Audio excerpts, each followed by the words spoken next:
Good morning, ladies and gentlemen. We are at the People's Stage and about to talk a little bit to our Grand Marshal this year, Mr. Bill Warner. So we'd like to invite you over. We're going to be here for a little bit. Today's festivities include racing and no rain. So we're going to start off here at the People's Stage up by the food court. You're more than welcome to come up and join us. We're going to be here for about the next 45 minutes or so. We'll open it up to some Q&A if you'd like. Then we'll have the opening ceremonies. The parade will start about 11, and opening ceremonies will be here at the stage at 11:30. Racing starts at noon. So without further ado, Mr. Warner, welcome to Pittsburgh. Expert is someone more than 50 miles away from home. I qualify. So you arrived, we met in 2012. I was talking to your wife about this, and I invited you up in 2012 when we were at Amelia. And just like us at this event, you guys were swamped, and you're finally here. So I'd like, before we talk about anything, you've had a couple days here to explore. What are your thoughts? Well, it's a beautiful location and overlooking the city, and in the heart of it gets everybody in here. You're very fortunate to have an asset like this in Pittsburgh and give people a chance to see cars at speed and not have to travel 50 or 60 miles to go see them. It's a great grassroots event. That's excellent. All right, so to kind of start this all off, could you tell us a little bit about how because you started as a motorsports journalist, photojournalist, and how did that all begin? Well, that started back in 1959 when my parents gave me a camera for Christmas. And actually, the photography was to get around cars. Cars were always first. And I wanted to go racing, and I couldn't afford it, so I went to Daytona on a press pass that a friend gave me and shot the 1967 runoffs. Actually, I'd gone to Sebring in 1960, then I went off to college, but I sent the photos to Sports Car Graphic. They bought them, and then they started hiring me to do races in Florida, and then expanded to Watkins Glen, New York. And after I went with Road and Track in 71, when Sports Car Graphic went under, I branched out to all over the country and Europe. So Sports Car Graphic was from a magazine from 61 to 71? Yeah. And were there any other magazines at that time, or who was covering? Oh, yeah, well, of course, there was Road and Track and Car and Driver, and later Automobile. But there was kind of a tacit agreement that if you shot for one, you didn't shoot for the others, because they didn't want to have images that were duplicated, and they didn't want to have the same byline on every photograph. So I was with Sports Car Graphic, and then Alice Bixler, who was shooting for them, moved to Canada, and they were looking at magazines being historically cheap, wanted to have someone in Florida to shoot, so they'd have to fly someone over from California. So timing was right. So what all did Sports Car Graphic cover? So what kind of articles did they cover? Were they articles, or was it pure photography? Well, Sports Car Graphic was a magazine owned by Peterson Publishing, which owned Hot Rod and Motor Trend. It was a sports car a segment of their market. And they were run by Jerry Titus, who was a great Trans Am driver. And so it was more of a technology-based magazine and more of a real enthusiast magazine than, say, the other two were. But in 1971, circulation was such that they just curtailed it. Got it. And then you moved to Car and Driver? No, Road and Track. I'm sorry, Road and Track. I didn't do much. I did one story in Car and Driver after the fact, and it was supporting a story on Peter Gregg, and of course Peter was hometown guy to Jacksonville, where I'm from. So, yeah, but they generally didn't like you bouncing back and forth. Then later in years, after I had kind of phased out, CBS Publications sold Road and Track to Hearst. Hearst also bought Car and Driver, and they moved them from Road and Track was in Newport Beach, California, and Car and Driver was Ann Arbor, Michigan. So he moved them both to Ann Arbor, Michigan, under the same roof. And to be honest with you, the idea of the magazines got merged together, and they kind of lost their identity. And the magazine business is struggling right now. Right. So when you, do you think it's different only because of digital, or do you think the photography has changed it? Well, there's a couple of things. At Road and Track, we were covering races. And, we'd shoot a race like the Daytona 24, and it'd be 90 days before it showed up. Nowadays, with technology, it's on your iPhone instantaneously. So the need for magazines to deliver the information on what happened at the race diminished.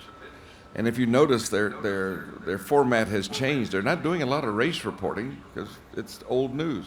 Right.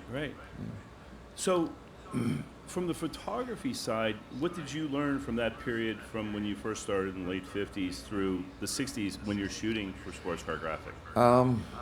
What I learned was that you couldn't make a living at it. I had to do something else. The technology has changed dramatically. And it used to be, I'd carry 40 to 60 rolls of film, so it gave you a limited number of images. And we didn't have autofocus. We didn't have, automatic light determination. And nowadays you've got everything automatic. Everybody's a photographer. And we used to have to pre-focus before the car got to an area. And in other words, pick an area, focus on it, and hope the picture you wanted got there. Now with autofocus, you can track it, and with a 4 megabyte card, you can just hold a button down and pick your photo later. So the technology involved with shooting a race is different. Was there tracks or corners that you preferred? Oh yeah, and over the years, the attorneys in the insurance companies removed a lot of the vantage points we used to use because they thought it was dangerous. And was it dangerous? Well, I dodged one or two cars in my life, or pieces of cars, yeah. We had what they call the hole in the wall at Daytona. It was NASCAR Turn 4, and they'd allow 3 of us up there, and the cars were going by at 200 miles an hour, 3 feet over the wall. And one time a car got it in the wall, and the photographers that get up there says, we have an agreement. If something gets loose and you hear noise, just drop flat behind the concrete wall and stay there till the noise stops. So that was the safety feature. Yeah. The best safety feature was your feet. But yeah, they used to be we would run across the track. We'd go to a corner worker and he'd wave us across, and we'd go across the track and shoot what we wanted to shoot there. But being a photographer is a lot more dangerous than being a driver. I mean, when I went into driving, I was strapped in the car. If something happened, you were generally safe. Right. When you're a photographer, you're just lugging cameras around hoping nothing hits you. So tell us about some of the. Okay, so that's an experience you had. Tell us about some of the other ones. What's your most memorable experiences from shooting? Well, I guess memorable experiences building the relationships that allowed me to do a Concours d'Elegance. I got to know people like David Hobbs, Brian Redmond's good friend, Hurley Haywood, all that. Hans Stuck, Jochen Maas, all these guys. So when I started the Concours, I was a known commodity to them, and they felt comfortable with it. So building that relationship through the magazine made it possible to do the Concours. So do we want to talk about the Concours? And yeah, we could. Well, yeah, we can. Let me ask you this, because I made this mistake before. I want to talk about your racing. Yeah. Do we want to talk about racing first, or do we want to talk about the Concours? I think we should talk. Well, I think wherever you want to go. Well, let's go to the racing side. Okay. You're wearing a great little IROC shirt. Tell us about your racing career, because you went from. How did you transition from photography to racing? Yeah, I wanted to go racing, and a friend of mine bought a Bob Sharp Datsun, a good car. It was a B210 GT3 car, and his wife told him, if you get in that car, I'm leaving. So he sold it to me for $5,000. I paid $2,500 up front and $2,500 later, and went SCCA racing. And my goal was to get to the national championships the first year. And I made my goal, and went to Atlanta, and we I qualified 13th, and then we were at the top of the hill, so at Road Atlanta, and my crew chief says, "You want to start the car up and drive it down there?" I said, "No, just give me a push, we'll coast down." Coasted down on the grid, and when you're a driver, you don't get in a car at 5 minutes. You don't get in a car at 2 minutes. You're Mr. Cool. So they came up with a 2-minute warning, and I said, "Well, I guess it's time to get in the car." And I strapped in. And they gave the 1-minute warning to start the car up, and I pushed the button. Nothing.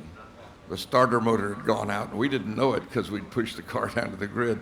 So a guy named Max Jones and his brother, Max later went to work for Jack Roush running the pickup truck program, and he was racing in showroom stock, and his brother pushed me up and down the grid and finally got me started, and I started 22nd in a 22-car field, actually about 5 car lengths down from 22nd, and I was inspired. So everything I did wrong came out right. You're going on the wrong side of the corner, you hit some dirt, the car slide and set up for the next corner. It was just dumb luck. And I made it up to 5th. Got nominated for the Mark Donahue Award. Didn't win it. Paul Newman won it that year. So I was on my way. And then, so the next season, I go to Sebring to go for the national championship. So what year are we at? 83. Oh, okay. 83. And I got into a real battle with a guy who was my nemesis, and I did something I learned a lesson on. Never drive out of emotion. And I was driving out of emotion to show him that even though he was cheating, I could beat him. And I ended up in a big collision with 8 days of intensive care and 3 months at home. Oh, geez. So I quit for a while. My wife, Jane, was upset. And of course, I had a company, and I had three children. And, I was in the Air National Guard. I had a lot of responsibility, and I could have wiped all that out. So a year later, Tom Neal, who ran in IMSA, came to me and says, "They got this new series called Firehawk. Let's go racing." And God bless Jane. She said to me, "If this is what you really want to do it. Just buy a big insurance policy." So went back to racing, and this time went into Camaros. I raced Camaros about 9 years. Had a good time with that. And then I had a chance. I was on the wall at Watkins Glen. A guy named Tommy Ciccone, who was Paul Newman's partner and his driving instructor, had a Triumph TR6. And he said, "Look, I need to pump some money in my company. You like old vintage cars, you want to buy it?" I said, "Yeah, it's the old Paul Newman car, I'd buy it." I didn't realize at the time it was the Group 44 car also. Oh, wow. So we struck a deal on the wall. It was $12,000, for the TR6, three gearboxes, 3 sets of body panels, and all the stuff that went with it. And I raced that car in vintage for 28 years. And before that, I had a Brabham BT8 I found in a South Carolina junkyard. It was an ex-Denny Holm Tourist Trophy winning car, which I bought for $2,900. I mean, this is when you could get great cars for nothing because there was no place to run them. Right. And then the guy at the junkyard called me. He says, "I got a Cooper with a Ford engine. You want it?" I said, "Well," he said, "Cooper with a Ford engine. That could be a Shelby Cobra, King Cobra." I went up, and it was the last King Cobra. It's called a Lang Cooper. So I bought it and restored it. Jack Roush built me a motor. That's another story we can go into later. I took it to Sebring because it was a new car, and if something breaks, you go a long way before you hit it. And it was a terrible car. It scared me to death. I drove it 3 times. I decided to sell it. But I've been lucky finding great cars. I mean, they just gravitate to me, I guess. My best find was the 1934 Ford Special Speedster that was built for Edsel Ford. That was a home run. So chronologically, just to trace your career, in the 80s you're racing, but you go from motorsports photojournalist to racing. That just didn't happen overnight. Like, you were in the Cannonball. You were in the original I ran the Cannonball in 1975. Brock Yates came down to Jacksonville. We were all racing go-karts prior to the 24-hour race, and he told me he was going to go to do the Cannonball. And I said, well, I'd never been to California. It seemed like a good reason to go. I had a 71 911 that I'd bought for a whopping $7,900 new. You could buy a Porsche for $7,000, can you imagine? And so we did the Cannonball, and that was interesting. And then in '83, Car and Driver magazine, Brock got fired from Car and Driver by David E. Davis, who was his good friend, and he stayed good friends all their lives. But they were afraid they were going to get a lawsuit. If someone in the Cannonball ran under a school bus full of nuns, they get a lawsuit. So then he started the One Lap of America. Okay. Yeah. And the premise was we left Darien, Connecticut, drove to Boston, Detroit, Seattle, Los Angeles, stayed in a hotel one night, then got back in the car and went down to San Diego, El Paso, San Antonio, New Orleans, Miami, Jacksonville, Richmond, and back. So one lap of America. So I got George Drolsom, who used to race a Porsche in IMSA, and Dick Starita, who I used to race against in SCCA, and Ennis, Ireland. We got Ennis, who was the Lotus factory driver, he won the first Watkins Glen Grand Prix for Lotus. And he was on the staff of Road and Track magazine, so in taking him on, we got Road and Track to cover the bill. So we went to Audi and said, would you loan us a car? And they said no. And we went to Mercedes, said we'd like to borrow a car to do this, and they said no. So we were running out of manufacturers to go to, so we rented a Hertz unlimited mileage Lincoln Town Car from Hertz. And I got my attorney to read the rental agreement. He says, you're going to violate 3 clauses as an agreement before you even leave the airport with it. Because we took it up to Bill Mitchell's shop in Cheshire, Connecticut. Walter Hayes, who was head of PR for Ford, sent us heavy-duty springs and sway bars. And we put a TV set, a fuel bladder, and a CB radio. And I had a Motorola Pulsar. It wasn't a cell phone, it was one of those radio telephones. We installed it in the Lincoln, and we put 9,810 miles on it in 8 days and turned it in at $39 a day. So you didn't change back the modifications? Let's see, we turned it back in with all the suspension things on, but CBA had flown in a guy, and we took the bumper guards off the front and made a bracket and added 4 big CBA Oscars, big headlights on it. But we did take those off. But it looked the same when it went back, but it just had over 10,000 miles on it. So you've done some stuff with the salt flats, too.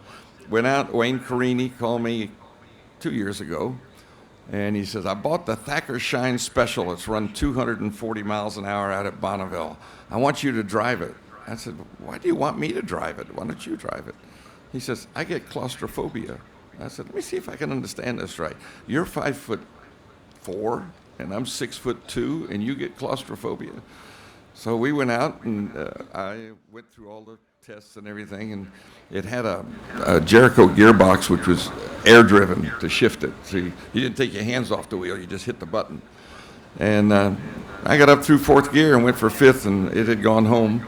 So that was the end of my Bonneville effort. But we're trying to go back.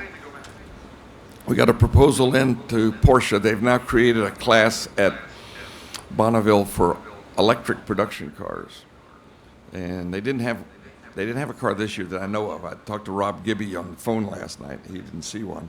We want to set the electric production car speed record. And Porsche's Taycan Weissach, out of the box, claims 192 miles an hour. So we feel we could break 200 miles an hour out there. So how old are you, Bill? How old are you? 81.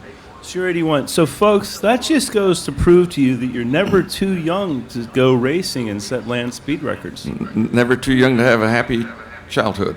Never too old to have a happy childhood. Yeah. Oh, we can go with the never too young. Yeah. The hardest part now is I've got one of the IROC Camaros, one of the Banjo Matthews cars, and I got to climb through the window, and then I got to climb out, and at Joe Biden's age, you've seen him, that's pretty tough, right? Right. So I was racing a Pontiac at Daytona a couple of years ago, and Chip Wright, who was the chief inspector, I drove up to chief inspection. This was a sedan car. You had to crawl through the window. He was seeing that I was working pretty hard to get out, and he says, Bill, we got a rule. You got to get out of the car in 30 seconds in case there's a fire. I said, Chip, you set this car on fire, I'll be out in 15 seconds. It won't be pretty, but I'm not going to stick around. All right, I'm going to shift gears a little bit. Let's go back in time to some other racing All stuff. right. So in 58, 59, we were racing in Cuba on the Amalgam. And you went back and you've written a book about Cuba and the automotive culture in there. Tom Cotter and I did a book on the car culture of Cuba. So what inspired the book? And then tell us a little bit about it. Well, every year at Amelia, we had to come up with a theme, something that would capture people and want them to come. And we realized it was the 50th anniversary of From Sterling Moss's victory in Cuba. Okay. So we said, why don't we get all the cars that ran the Cuban Grand Prix together? Because none of them stayed down there. They all came back. And I started sourcing out all the cars I knew of that had run the Cuban Grand Prix. And then I decided, well, I better go to Cuba and see the site and see if I could find any photos or documentation to help me do the show. So back then, you couldn't just go to Cuba. As you well know, you had to go to the Bureau of Asset Control of the Treasury Department and apply. And you could apply if you were a foundation. Well, Amelia Island Concours d'Elegance was a foundation. So as a foundation head, I got permits to go, and Congressman John Campbell from California helped me with that. He's a car guy, and he walked the papers through. So I went down to Havana, and the first trip was kind of a water haul. You know, we went down and no one knew us. We didn't know anybody. We were just running around. Finally, we found a guy named Kiko de Gabardos, and he was at the Cuban Grand Prix. We found him on the last night, so then I went back 4 other times to research. Hang on, I just need some water. Yeah. Anyway, Cuba was interesting. You never felt real comfortable, Okay. you know. We were in the historic district. We weren't worried about crime, and they take care of criminals in the proper way down there. So that wasn't a problem, but the squalor that you see, the buildings that have collapsed, they don't have money to repair them. The people, they love the United States. They'd like to get here and they can't. It's sad. Yeah, my friend Rafi, you met Rafi the other night and talking to him about that. Okay, let's go back because this is important. Amelia Island. Oh. So we've raced. You've shot photographs. You know everybody. What's the inception for Amelia? Like how did it start? I really didn't have any idea. I had worked with the city of Jacksonville to put a race on downtown, and that kind of fell through the cracks in the floor. So I always wanted to do an automotive event. Didn't have any idea. And a phone call came from a lady named Patty Hendricks, who was at the Ritz-Carlton.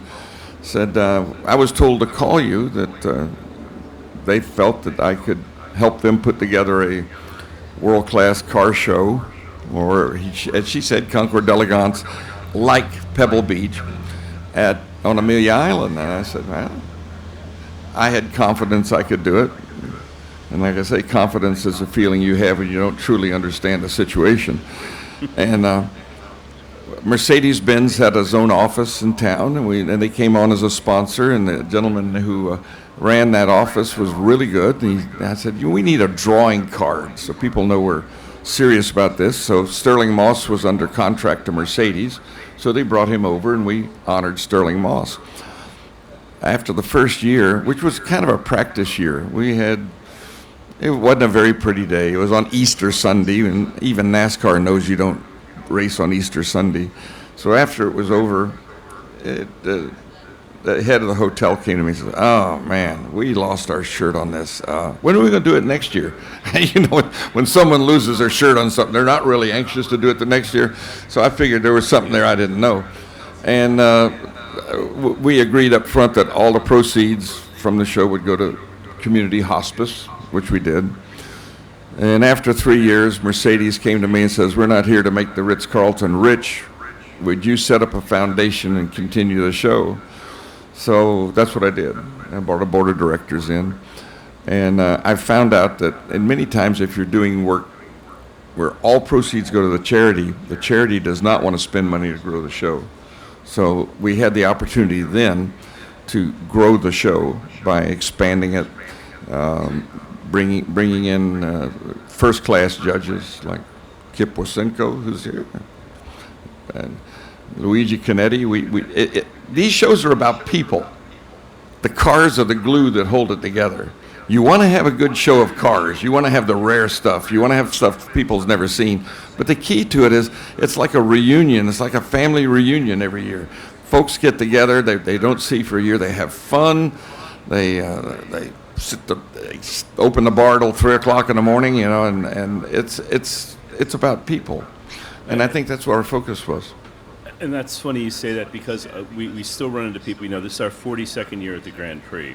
And so we talk about there's really three legs to our event. One being the racing, certainly. I mean, that's a huge foundation. We're the Vintage Grand Prix. But then there's 19 car shows, 59 plus car clubs that compete. And sometimes we have to remind people that we really start as a charitable organization. We're a 501c3. And we're raising money for autism research and autism support and for people with developmental disabilities. And that's a big component, I think, of the car culture. I think that piece of it, a lot of people sometimes forget that this really happens for charity, just like Amelia. Well, that's right. And I have found out, you're the face of the show. Every event has to have a face, has someone in charge, someone who's out there cheerleading it, someone who's leading the charge to raise the funds for the charities. A lot of these shows are corporate shows, and the people who participate may not want to commit bringing their car to a show that benefits the corporate profit, but they will bring a car to a show that benefits a charity.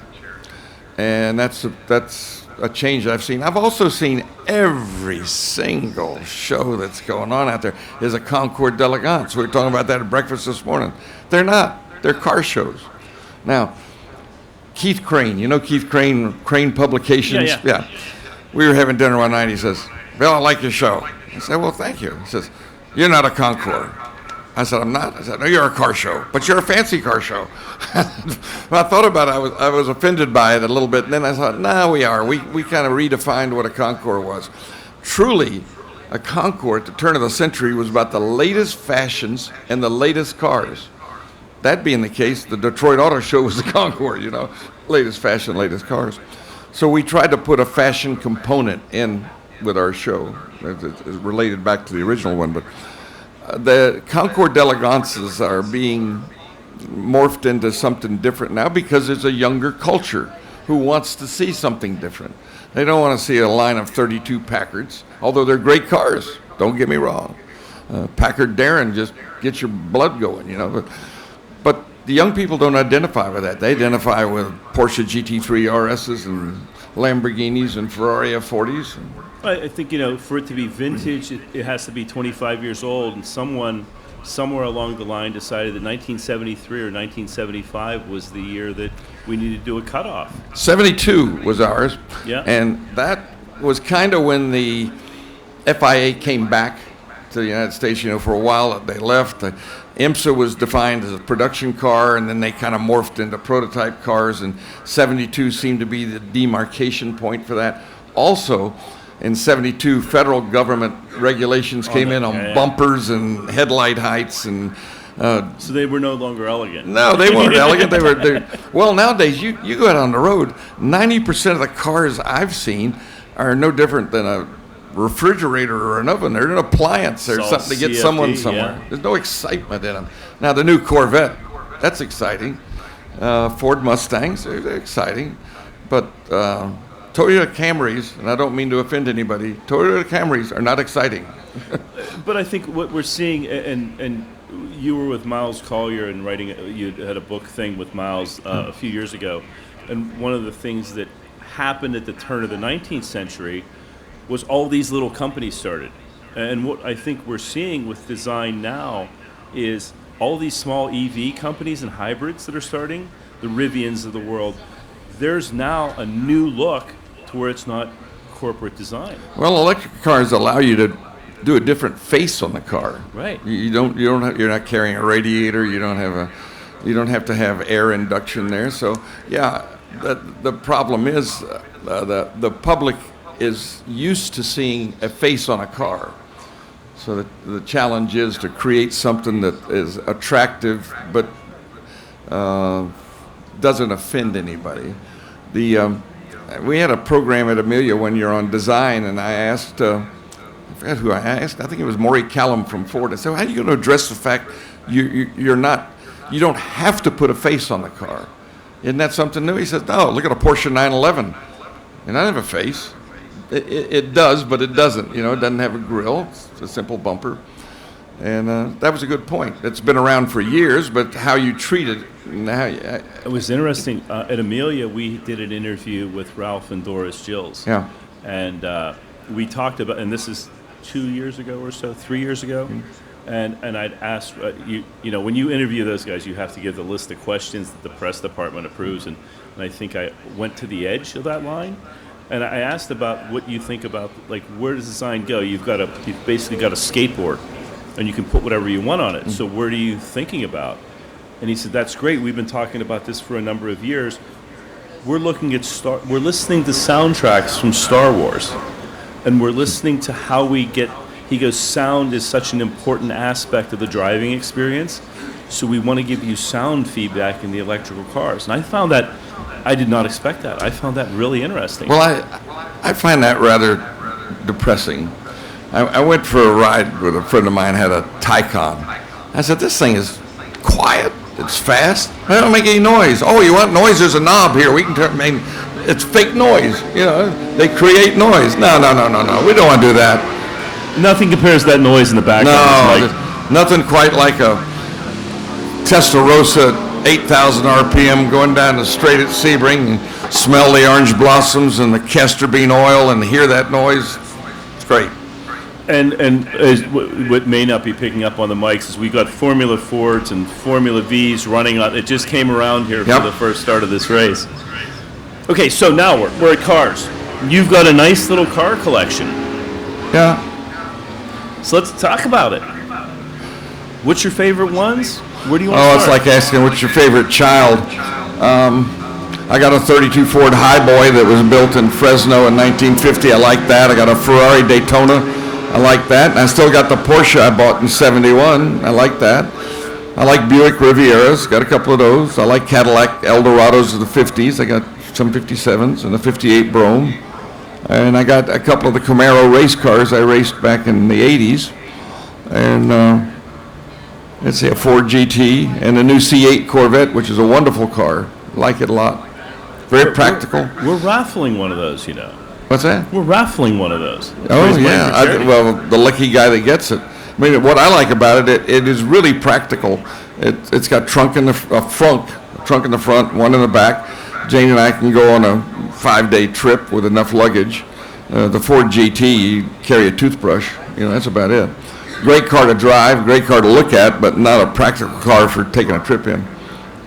Meanwhile, the gentleman who just put together our GT40 reunion weekend just came in and sat down, and did you time that perfectly for him to hear? Well, a GT40, I would love to have a real one. They're unaffordable. A super performance car is probably as good as the original one, but I got this.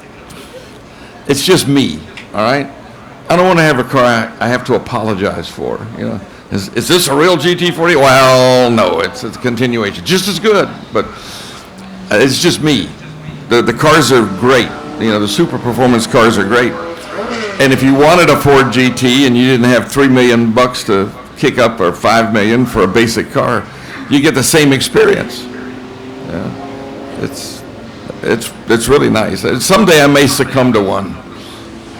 So out of the cars that you've had at Amelia, over all those years, or all the cars that you've been around, because you've been around thousands of cars, really unique cars, which ones do you, when you think about it, are, wow, that was pretty special, looking back? Well, Rust Hines from Pittsburgh, the Phantom Corsair, the big black, it looks like a big black cockroach, built in 37 on a Accord chassis. Probably Everett Lauman's Pegaso, the Trujillo car. Oh, It was wild. It was on the cover of Popular Science magazine about 1953, and it just blew everybody away. It was like seeing a spaceship. That was a great one. We did a class of Big Daddy Roth hot rods, and I loved every one of those. The Orbitron, Beatnik Bandit, we've had some very, very interesting cars there. But probably those two, the Phantom Corsair and the Pegaso, were the two top ones. But we've had some great Ferraris, fabulous Ferraris. The year we did the NART show, we had 250Ps and Series 1, Series 2 GTOs. And of course, we had a whole class of GTOs one year. Really, between the GTO and a short wheelbase Berlinetta, everybody wants a GTO. I'd take a short wheelbase Berlinetta any day. Yes? I'm looking at Luigi Canetti to get his opinion. Yeah. Luigi. Would you agree with that? He's not listening. Would you prefer a short wheelbase Berlinetta or a GTO for street? I have a long wheelbase Berlinetta. Yeah. An interim Berlinetta. Yeah. I'd probably go with a Type 64 GTO. Oh, the second gen. Yeah. Luigi's saying he'd rather go with a Type 64 GTO.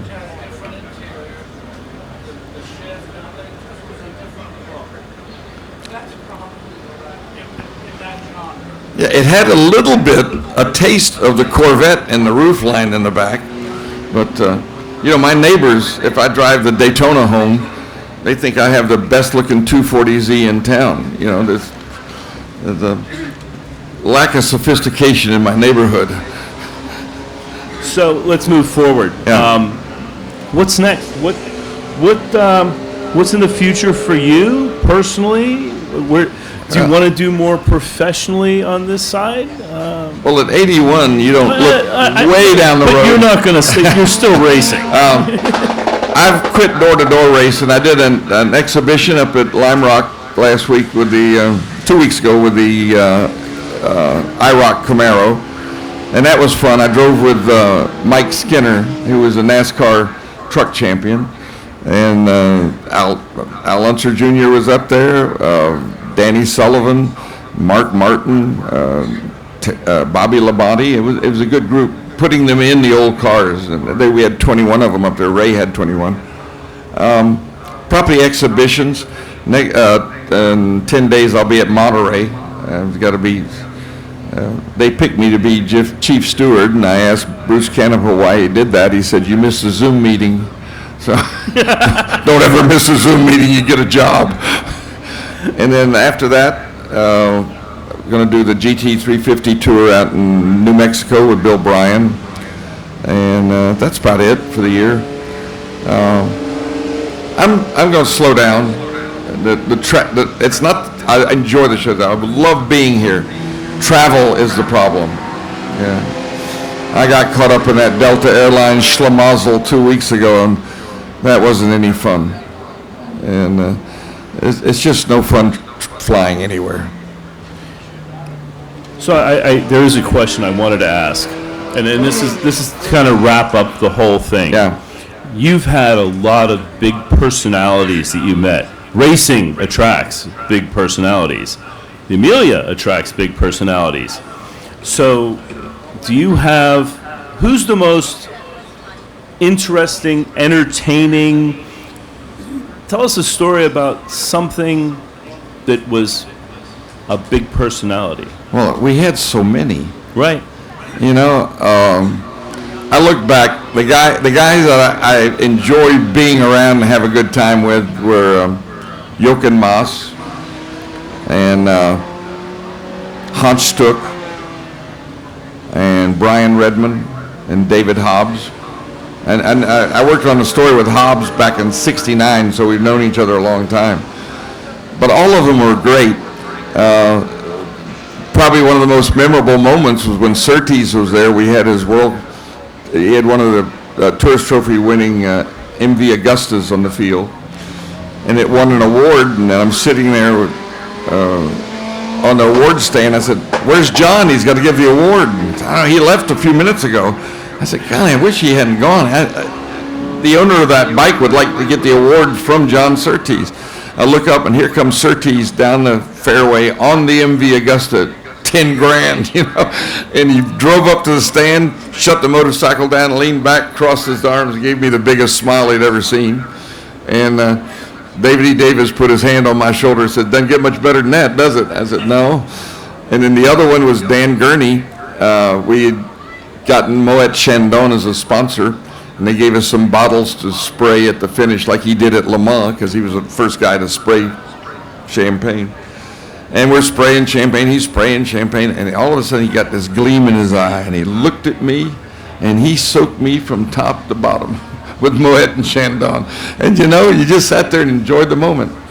That's awesome. That's really a terrific transition. Paul, could you come up here for a minute? This is a great transition for us right now. Paul, I have a mic here. Sure. So, How are you, Paul? Good to see you again. Good to see you again. So, I have a mic. Is your mic hot? I think so. Yes, it's on. So- Can you hear me? Tell them who you're from, Paul. Sure. We met earlier, Yeah. but I am the U.S. ambassador for Amalgam Collection. We're the makers of the finest models in the world. And we've been supporting the Vintage Grand Prix for the past 3 years, and this year we've been sharing our beautiful GT40 model, 1/8 scale model, which some of you may have seen. Bill, Yes? because it's you, I love GT40. we have Wow. a model to present to you on behalf of the Vintage Grand Prix and the Amalgam Collection. Whoa, look at that. 1969 winner, GT40, 1/18 scale, and I know you know these models. Yeah, that's the Jackie Eakes, Jackie Oliver That is car. correct. Yeah. That is correct. Wow, that is spectacular. Look at the detail on that. Yeah. Whoa. So thank you. Thank you Thanks for all your to support. Bernie, Oh. Tom Long. Tom Long, I send my regards. Yeah. Wow. Bill, thank you Will so they much let me for take coming. that on the plane? Yeah, I guess we will. We got that handled. Figured out. Okay. But thank you Tom's going again. to take it back with him. Thanks, Tom. Thank you, Bill. Sneaky. Thank So- you so much. Bill? That's beautiful. Thank you so much for coming. Bill's going down. He's going to be in the parade. He'll be back up here for the opening ceremonies about 11:30. Any final thoughts for us, Bill? Oh, it's just great being here with you. And not many people know that. I was born in Pittsburgh Yeah. in 1943. We left in 1944 to move to Jacksonville. And this is the first time I've been back here for any length of time since 1944. Thank you for having me. It's a wonderful program, great show, and it benefits so many people and the city of Pittsburgh. And to have it in the heart of town, you've done a great job, and I want to thank you. It's our 1,200 volunteers, so they're all hearing you. I Thank couldn't them. get over. You got 1,000 volunteers. Yeah. You know them all? No, but they all know each other, and it makes it really come Well, together. yeah, we found out it was like a camaraderie. We had 750 volunteers, and we had key people in place, and everybody looked forward to coming in and working. And I know that's what you have here. What's interesting is it doesn't matter your position here. It's kind of like the Marine Corps. No matter what your position is, you're a rifleman. At this place, if something needs done, it doesn't matter what your title is. Hey, this tent's almost falling over full of rain. Yeah. Like, it's all hands on deck, which is, I tell people, this is one of the most marvelous organizations because the volunteers just step up. There's no jobs.